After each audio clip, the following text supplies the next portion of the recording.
So back in 2012, I had this friend who lived directly across the street from me. Like, she lived so close that if I sneezed over at my house, she could have said, "Bless you," from her balcony. So yeah, you get the picture. And one day she came over around 5 p.m. to hang out with me and just pick up some notes because she had missed school that day. And it was broad daylight still when she came. Like, when she arrived, it was all good. But by the time she was ready to leave, it was 7 p.m. And suddenly the neighborhood had transformed into that awkward horror movie darkness where the streetlights are technically on, but they're absolutely, completely useless.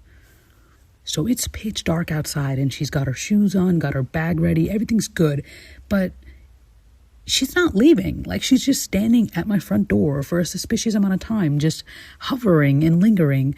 So I turned to her and I finally asked her, what's wrong? And she just turned to me and she was like, can you walk me home, please? And I, very calmly, with the emotional maturity of a 10-year-old and patience of a 10-year-old, I responded, "Why can't you just go alone? Like, it's literally across the street. Like, you'll be fine, honey. You better go." And then she gets back up in my face and she's like, "Well, I've walked you home before." And I was like, "No, you didn't." And she's like, "Yes, I did." And I really cannot remember, but she probably did a couple times. But I was like, "Yeah, but like, your mom was with you. So like, I'm not like, you girl, just go. I'm not doing this." And so we were going back and forth arguing. I was refusing to walk this girl home. And she was like, "You know what?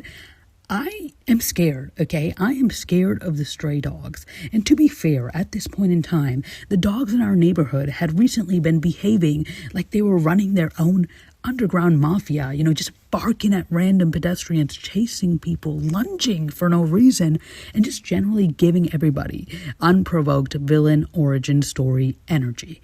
So I was like, "Oh, so that's why. That's embarrassing for you. You're scared of dogs?" And she was like, "Yeah, I am. I'm scared of the dogs, okay? There you go. I admitted it. You're better than me. Can you please walk me home now?" And I was like, "You know what, girl? I am a certified dog whisperer, so you know what? Fine. I will walk you home if that's what you require my services." So I did all but hold this girl's hand, and I walked her across the street to her house, and I waited until she opened the gate, got in, waited until she turned the corner toward the staircase up her stairs, and she was officially out of sight. And when I was 100% sure that she couldn't see me anymore, I did a complete 180 and turned around slowly, and I did another double take to see if there's anybody on the street that saw me.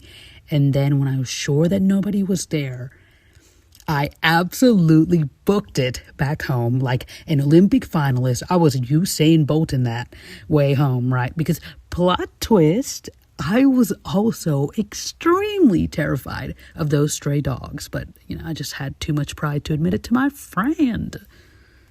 So really, I wasn't walking her home. We were just two cowards taking turns pretending to be brave.